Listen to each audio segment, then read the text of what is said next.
Halo teman-teman, di sini kami dari kelompok 3 akan mempresentasikan hasil diskusi kami terkait teori belajar behavioristik.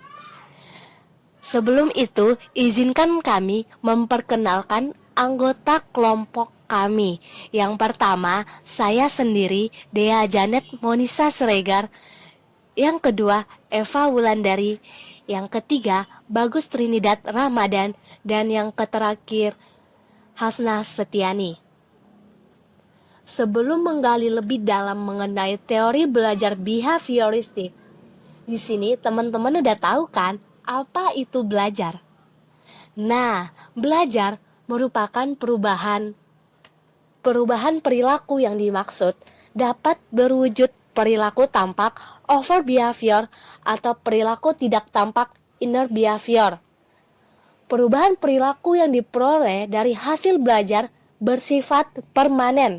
Artinya, perubahan perilaku akan bertahan waktu lama, sehingga pada suatu waktu perilaku tersebut dapat dipergunakan untuk merespons stimulus yang sama atau hampir sama. Aspek penting yang dikemukakan oleh aliran behavioristik dalam belajar adalah bahwa hasil belajar itu tidak disebabkan oleh kemampuan internal manusia atau insight, tetapi karena faktor stimulus yang menimbulkan respons. Proses belajar individu dapat terjadi dengan berbagai cara. Belajar secara sengaja, contohnya ketika memperoleh informasi dari guru atau ketika memperoleh informasi dari buku. Proses belajar yang tidak sengaja, contohnya reaksi siswa terhadap fenomena sosial. Selanjutnya, prinsip belajar. Adapun prinsip belajar terdiri dari yang pertama penguatan atau reinforcement, yang kedua hukuman atau punishment, yang ketiga kesegeraan pemberian penguatan, dan empat jadwal pemberian penguatan, dan yang terakhir kelima peranan stimulus terhadap perilaku. Yang pertama yang akan kita bahas yaitu penguatan atau reinforcement. Skinner menyatakan bahwa perilaku akan berubah sesuai dengan konsekuensi yang diperoleh. Konsekuensi yang menyenangkan akan memperkuat perilaku, dan konsekuensi yang tidak menyenangkan akan memperlemah perilaku.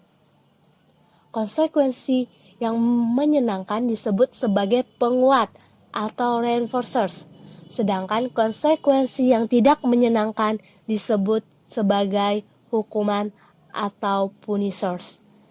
Menurut Skinner, penguatan ada dua macam, yaitu penguatan positif dan penguatan negatif. Penguatan positif adalah sesuatu bila diperoleh akan meningkatkan probabilitas respons atau perilaku. Penguatan positif dapat dibedakan menjadi dua macam, yaitu reinforcement positif primer, yaitu reinforcement yang alami, dan reinforcement positif sekunder, yaitu stimuli yang berhubungan dengan reinforcement positif primer. Sementara penguatan negatif adalah sesuatu yang apabila ditiadakan akan meningkatkan probabilitas respons. Penguatan negatif merupakan hukuman atau punishment. Penguatan negatif dibedakan menjadi dua macam, yaitu reinforcement negatif primer, yakni penguatan yang alami, dan reinforcement negatif sekunder, yakni stimuli yang berkaitan dengan reinforcement negatif primer. Yang kedua, ada hukuman atau punishment. Konsekuensi yang tidak memperkuat perilaku disebut hukuman. Hukuman yang dimaksud untuk memperlemah perilaku tertentu dengan cara menggunakan kegiatan yang tidak diinginkan. Yang ketiga, ada kesegeraan pemberian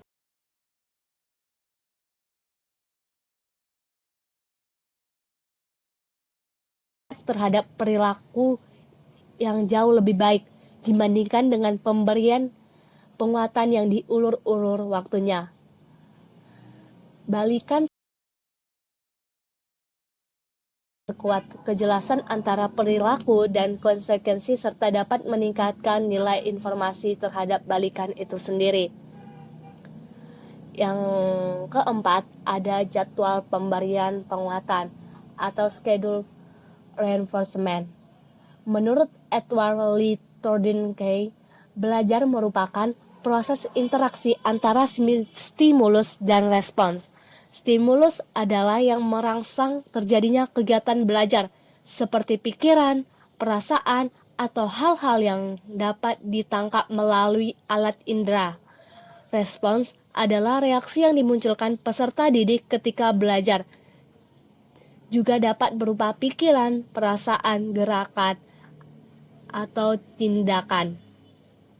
Dan yang terakhir dari prinsip belajar, yaitu yang kelima adalah peranan stimulus terhadap perilaku, yakni terdiri dari petunjuk, generalisasi, dan diskriminasi. 1. Petunjuk dinamakan stimulus antecedent karena akan memberikan informasi kepada setiap orang yang mengenai perilaku akan memperoleh hadiah. Diskriminasi dilakukan dengan cara menggunakan petunjuk, tanda, atau informasi yang mengetahui kapan atau perilaku akan diperoleh penguatan. Dan generalisasi. Oke teman-teman, selanjutnya ada teori belajar classical conditioning. Classical conditioning adalah sebuah teori yang berada di dalam aliran psikologi heuristik. Adapun 5 prinsip utama dari classical conditioning, yaitu yang pertama ada akusisi. Akusisi adalah tahap awal pembelajaran. Akusisi muncul sewaktu respons pertama kali muncul, tahap diperkuat. Selama fase akusisi ini, stimulus terkondisi berulang kali dan diikuti stimulus tidak terkondisi. Yang kedua ada extinction atau kepunahan. Kepunahan adalah berkurang atau menghilangnya respon yang sudah kita kondisikan. Yang ketiga ada spontaneous recovery.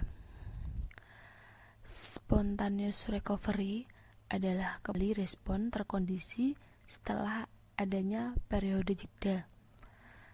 Dan yang keempat ada stimulus generalization. Stimulus generalization adalah kecenderungan dari subjek untuk merespons terhadap stimulus terkondisi yang mirip. Yang kelima ada stimulus discrimination.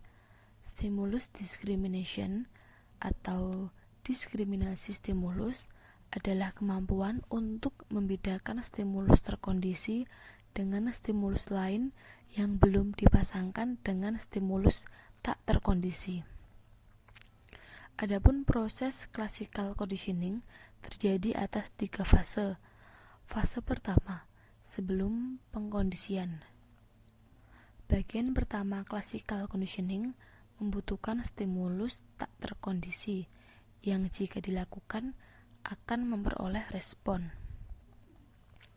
Pada fase kedua, yakni selama pengkondisian, fase kedua dari proses classical conditioning disebut fase selama pengkondisian. Di fase ini, stimulus terkondisi dan akan diberikan ke subjek, lalu diikuti dengan stimulus tak terkondisi. Adapun fase ketiga yakni setelah pengkondisian. Fase ini adalah tahap akhir dari pengkondisian. Stimulus terkondisi yang sebelumnya tidak memancing respon, akibat selalu dikaitkan dengan stimulus alami, akhirnya bisa memicu respons. Dalam hal ini, memicingkan mata karena aba-aba, respon yang kita munculkan ini disebut respon terkondisi. Disebut respon terkondisi karena respon ini berhasil atas hasil dari pengkondisian kita, bukan refleks alami.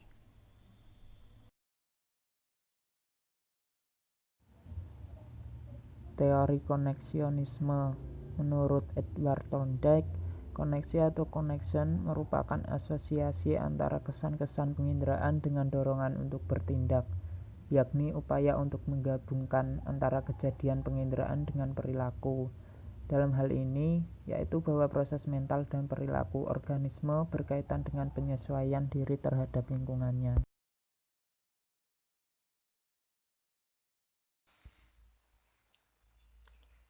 Selanjutnya, ada teori operan conditioning.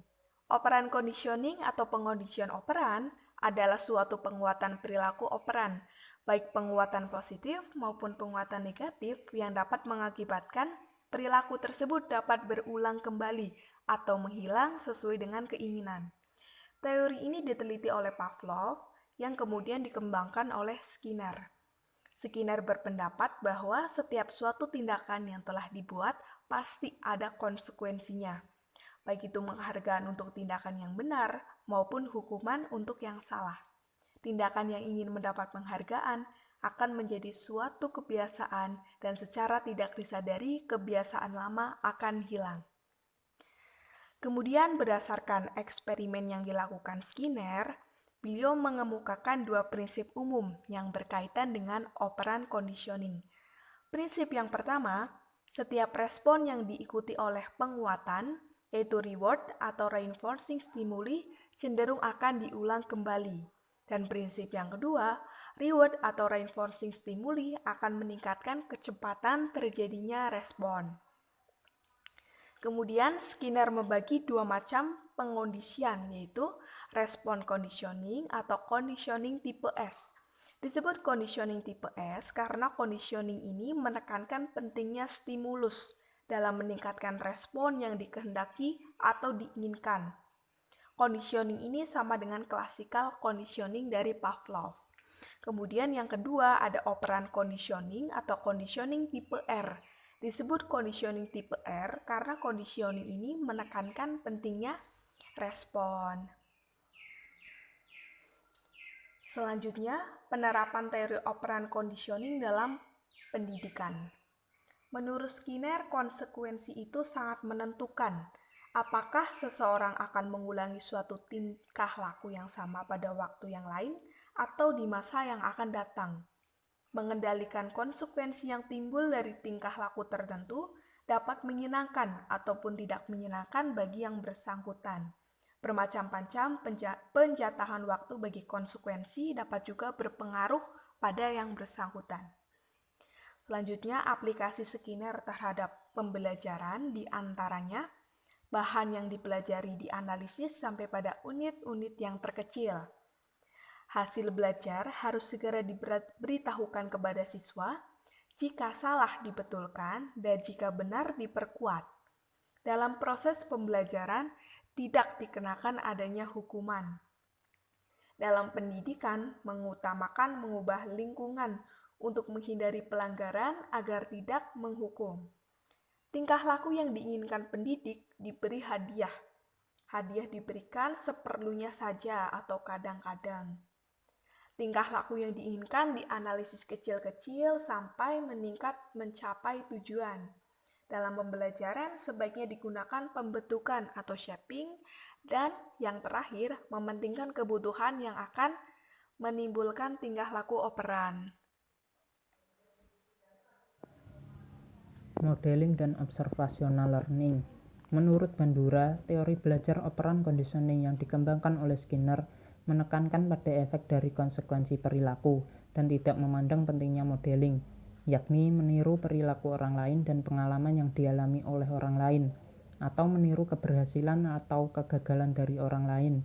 Dinyatakan pula bahwa belajar pada diri individu tidak dibentuk oleh konsekuensi atas perilaku yang ditampilkan, tetapi belajar secara langsung dari model. Bandura mengembangkan 4 tahap melalui pengamatan atau modeling, yaitu pertama, proses perhatian atau attentional process. Sebelum suatu perilaku bisa dipelajari dari model, model harus lebih dulu melakukannya. karena hanya yang dapat diobservasi sajalah yang dipelajari, dan hal ini berarti juga terkait pada kapasitas sensorik seseorang. Kedua, proses retensi atau retentional process. Agar informasi yang diperoleh dapat bermanfaat, informasi harus disimpan baik secara simbolis dengan dua cara, yaitu imaginer dan verbal. Ketiga, proses produksi perilaku. Proses produksi perilaku menentukan tingkat di mana segala sesuatu yang telah dipelajari akan diterjemahkan dalam perilaku. Keempat, tahap motivasional. Sebuah perilaku tidak bisa ditiru bila kita tidak ingin melakukannya. Dalam hal ini, motivasi mengambil peran. Seseorang cenderung akan melakukan pengulangan ketika ada sesuatu yang memotivasinya.